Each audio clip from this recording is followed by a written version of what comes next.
Alhamdulillahirabbil alamin. Sallallahu ala sayyidina Muhammadin wa ala alihi wa sahbihi ajma'in. Subhanaka la ilma lana illa ma 'allamtana innaka antal alimul hakim. Allahumma barik lana fi Rajab wa Sya'ban wa barik lana Ramadan wa inna 'alal qiyam wa siyam bi rahmatika ya akramul akramin ya arhamar rahimin. Hadirin hadirat ikhwan yang dirahmati oleh Allah Subhanahu wa taala dan para pemirsa televisi 10 dimanapun berada yang kami hormati.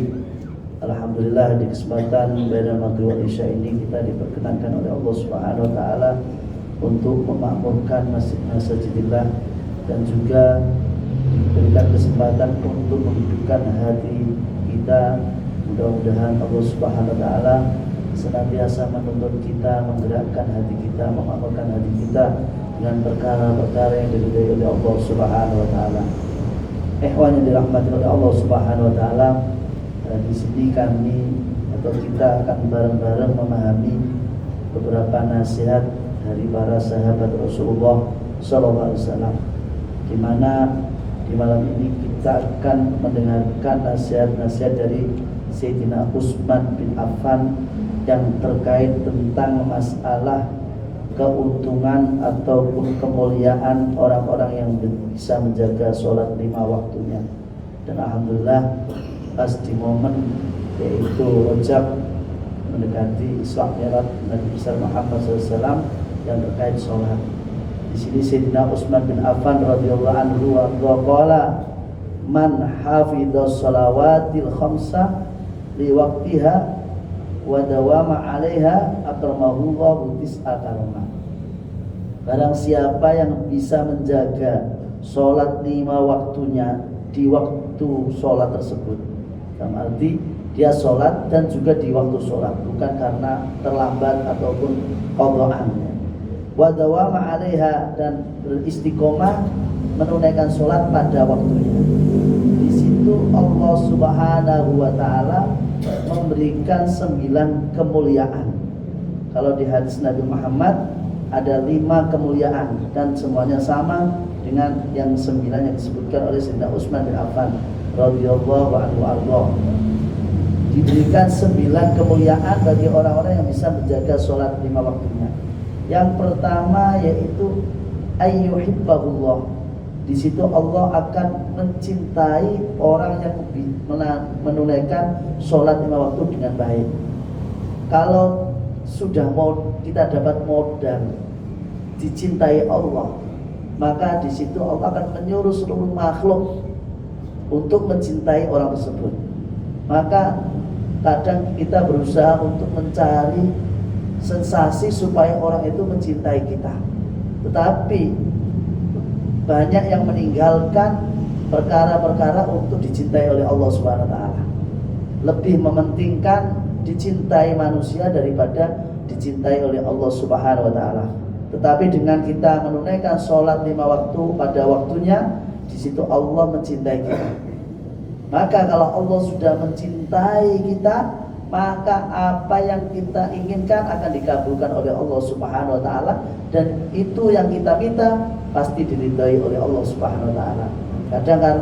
Kadang kita minta belum tentu Allah ridho.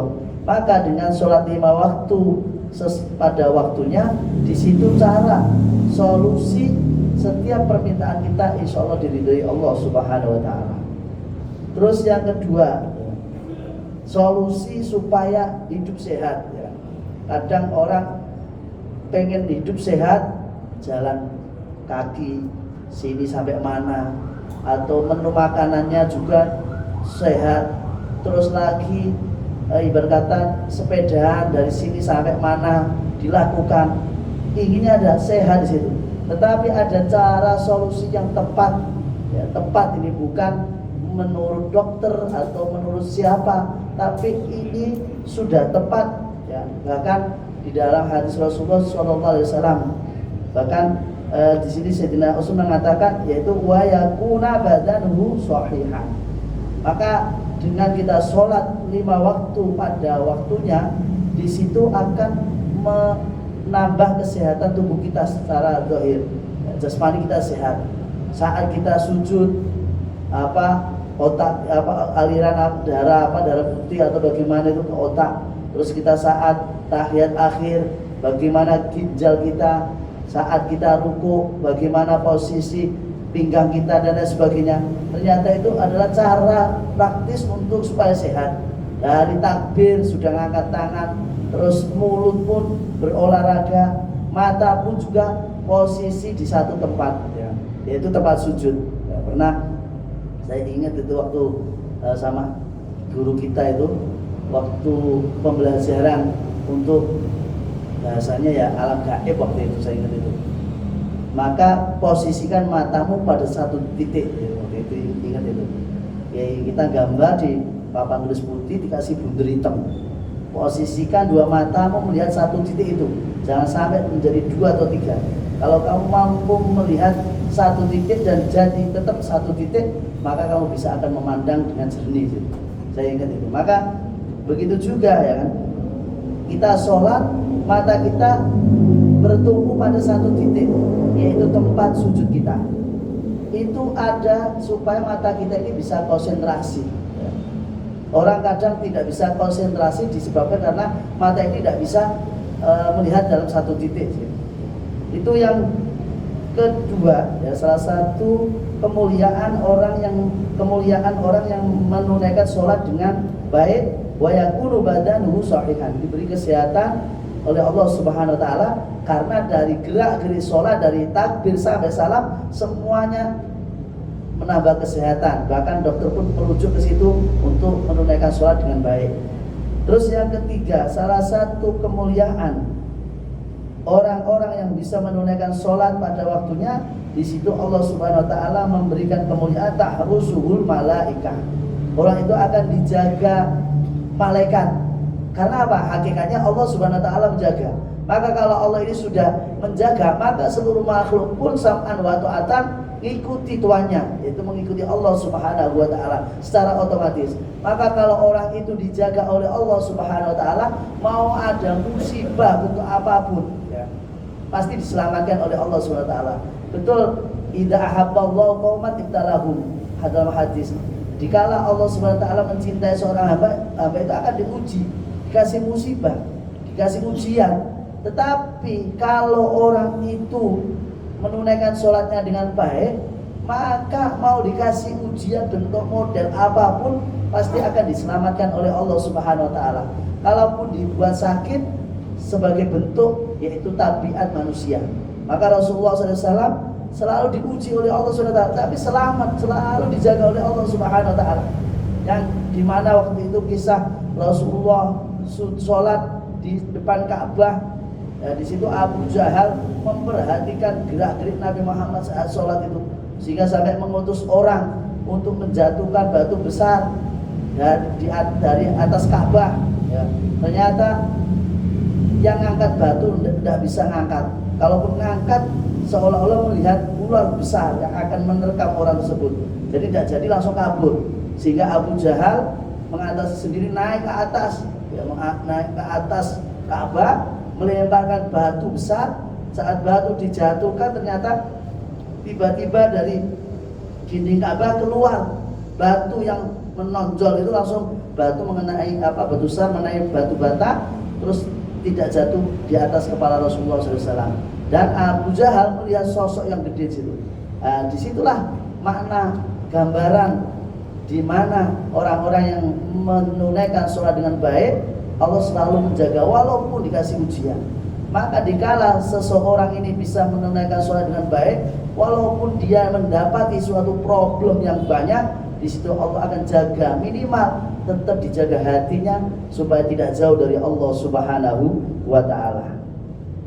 Terus juga kemuliaan yang Allah berikan kepada orang-orang yang bisa menunaikan sholat 5 waktu dengan baik, yaitu watunzalul barokah fi darihi. Allah berikan keberkahan di dalam rumahnya. Maka salah satu bentuk kesunahan sholat sunnah itu di rumahnya, supaya apa? Rumah itu terbentuk baiti jannati, rumahku surgaku. Orang banyak mengidam-idamkan rumahnya kayak surga. Secara dohiriyah sekarang dibentuk kayak estetik, ya. Rumahnya ukuran berapa dibentuk kayak rumah bentuk hotel. Tapi kalau batinnya tidak dibentuk secara estetik juga, maka pun banyak yang tidak kerasan di rumah. Berapa banyak orang yang miliarder baru pulang terus keluar rumah, pulang-pulang subuh paginya kerja, padahal rumahnya dibangun dengan miliaran, bahkan mungkin ada yang triliunan, tapi tidak sedikit orang yang betah di dalam rumahnya. Karena apa? Karena tidak terbangun makna baiti jannati di situ.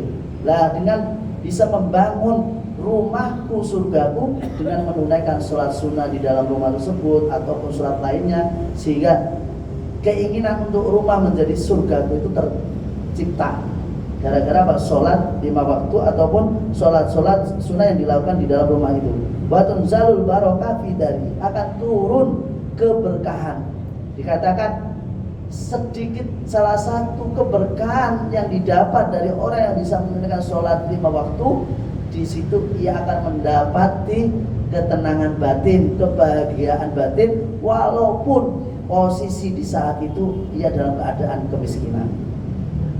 Terus juga kemuliaan yang didapat oleh orang-orang yang bisa menjaga sholat 5 waktunya dengan baik itu wa yadharu ala wajhi sima'us sholihin, akan nampak dalam wajah orang tersebut apa? Sima, tanda apa? Tandanya orang-orang soleh. Maka kalau di wajah orang itu sudah ada tanda orang soleh, dimanapun berada orang itu akan membuat ketenangan batin bagi orang yang melihatnya. Ya, di simatus sholihin. Maka orang-orang yang soleh ini diharapkan, apalagi kadang kita berusaha bagaimana bisa duduk dengan orang yang soleh. Bahkan dikatakan duduk dengan orang soleh itu yang pernah kita sampaikan, itu adalah suatu keutamaan, keistimewaan, karena tidak semua orang bisa duduk bersama orang yang soleh ya. Bahkan kata Syekh Abdul Qadir Al-Jailani, orang itu bisa duduk dengan orang yang soleh tapi tidak bisa mengambil ilmu orang yang soleh itu sudah termasuk orang yang rugi. Coba kita bayangkan, duduk sama orang soleh kok bisa dikatakan masih rugi, itu di mana? Gara-gara apa? Tidak mengambil ilmunya, duduk-duduk toh. Padahal duduk sama orang soleh itu sudah mendapatkan keberkahan. Tapi bagi Syekh Abdul Qadir Jalani masih rugi. Itu justru rugi di situ. Dia duduk sama orang soleh cuma duduk-duduk toh. Nah, karena apa? Di balik orang soleh itu ada ilmu dari Rasulullah Sallallahu Alaihi Wasallam.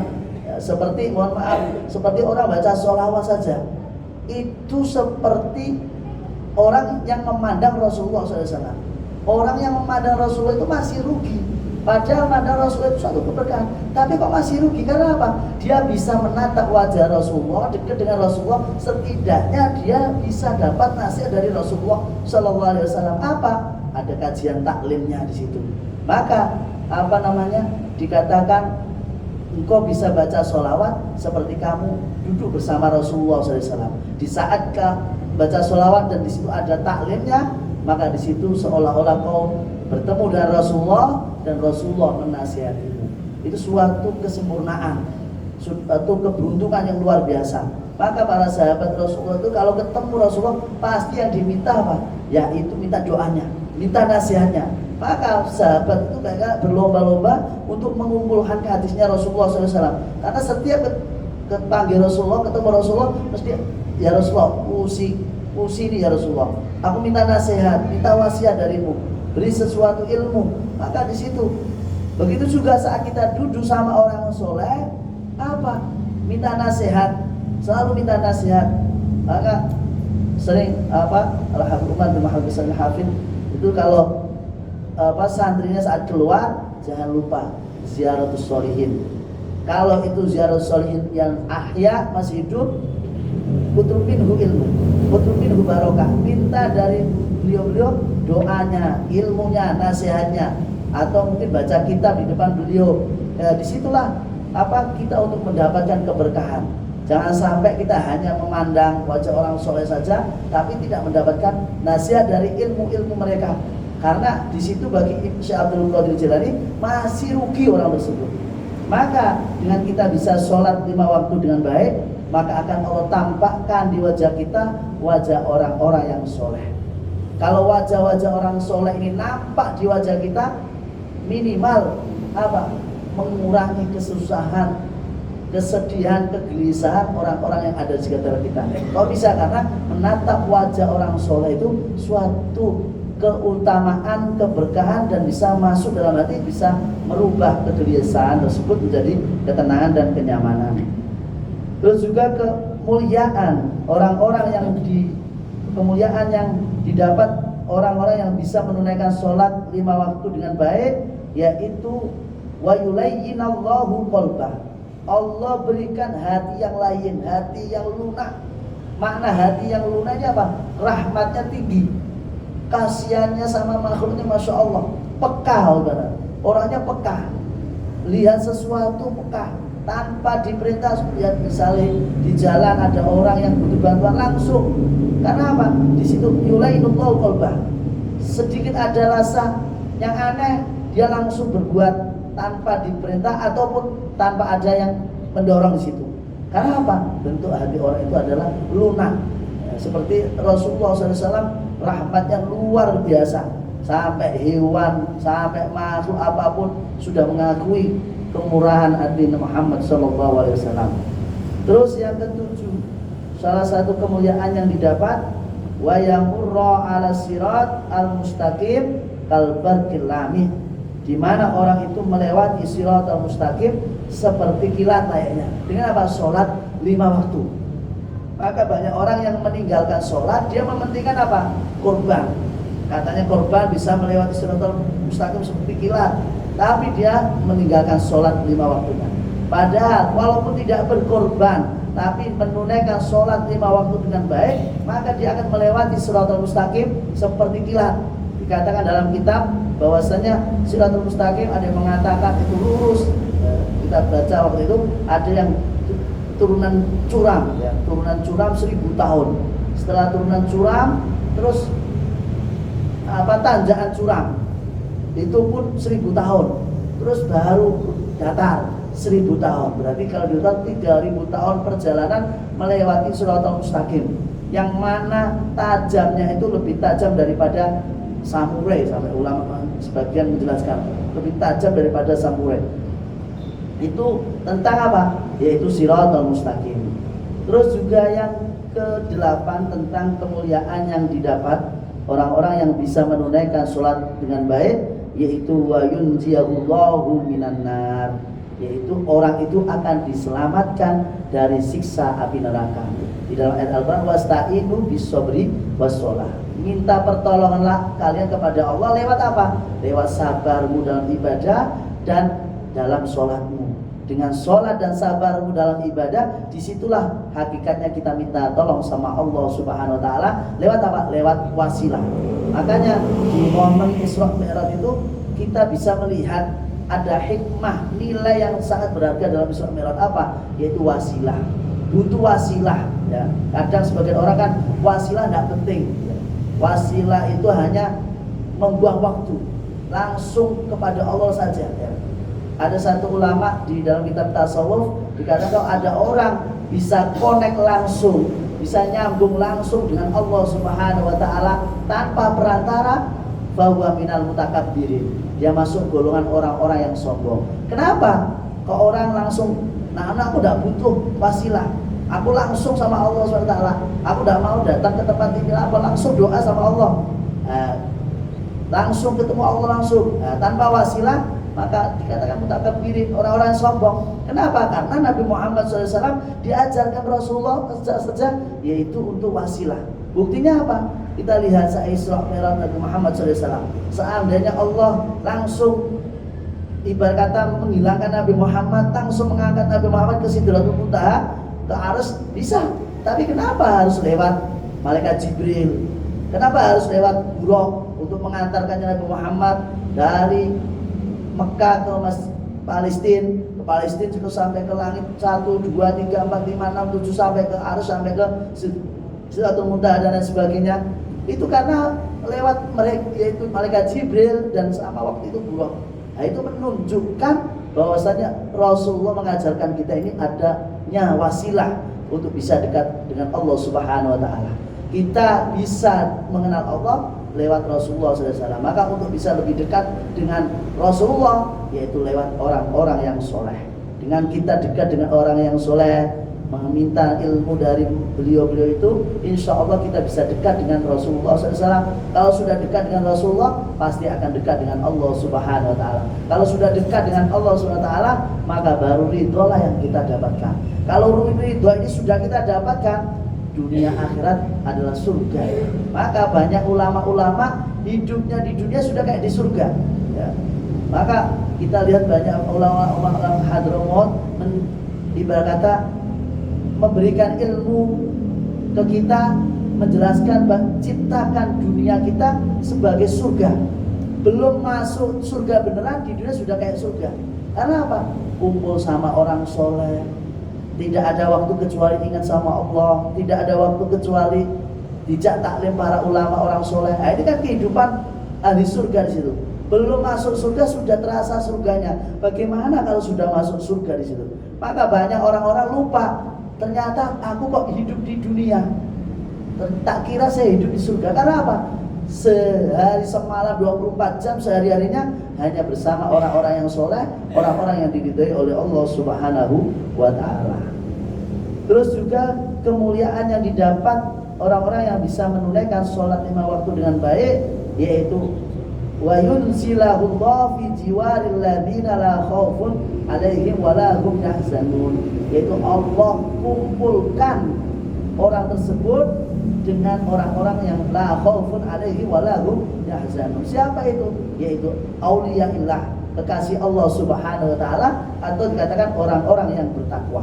Maka orang yang bisa sholat 5 waktu dengan baik, maka di situ besok di akhirat akan dikumpulkan dengan orang-orang yang dicintai, yaitu orang-orang yang bertakwa. Tapi yang jadi pertanyaan, sholat yang bagaimana ini? Sholatnya itu shollu kama ra'aitumuni usolli, seperti sholatnya Rasulullah SAW. Nah terus bagaimana sholatnya seperti sholat Rasulullah? Berarti kita harus meniru sholatnya para ulama.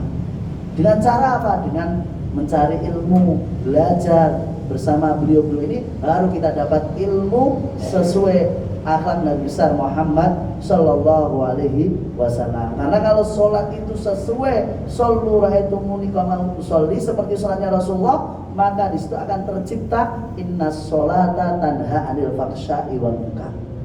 Gara-gara dengan sholat yang baik menurut syariat, maka orang itu insya Allah tanha 'anil fahsya' wal munkar, akan dijauhkan dari keburukan dan kemaksiatan. Maka orang yang beribadah itu ada kalanya Allah mudahkan untuk taat. Allah mudahkan untuk taat. Tetapi belum tentu Allah kasih babul qabul. Allah belum tentu kasih orang itu pintu diterimanya ibadah tersebut. Maka banyak orang yang beribadah suka dermawan, tapi maksiatnya jalan terus. Dia sholat 5 waktu di masjid, masya Allah. Sepulang dari masjid bertengkar sama mertua, bertengkar sama tetangga. Nah ini berarti menandakan Allah buka pintu taatnya, tapi Allah belum buka pintu terima amal ibadahnya. Ada kalanya orang ibadah tapi tidak banyak, tapi Allah sudah buka pintu terima ibadahnya orang tersebut. Maka sebagian orang ada yang beribadah kadang sholat 5 waktu dijaga, tapi taklimnya kadang, atau terus kumpul orang soleh kadang, tapi karena pintu kabulnya ini dibuka oleh Allah SWT, sehingga orang itu cepat naik derajat, sehingga orang itu masuk golongan orang-orang yang diridhai oleh Allah Subhanahu wa Ta'ala. Mudah-mudahan kita termasuk hamba Allah yang dikasih mudah, bab taatnya dibuka oleh Allah, dan bab kabul, pintu diterima amal kitanya juga dibuka oleh Allah Subhanahu wa Ta'ala. Terus juga dilanjut dalam nasihatnya Sayyidina Utsman bin Affan, yang mana beliau mengatakan tentang yaitu perkara yang sangat sia-sia di dunia ini. Apa itu? Beliau mengatakan perkara yang sangat sia-sia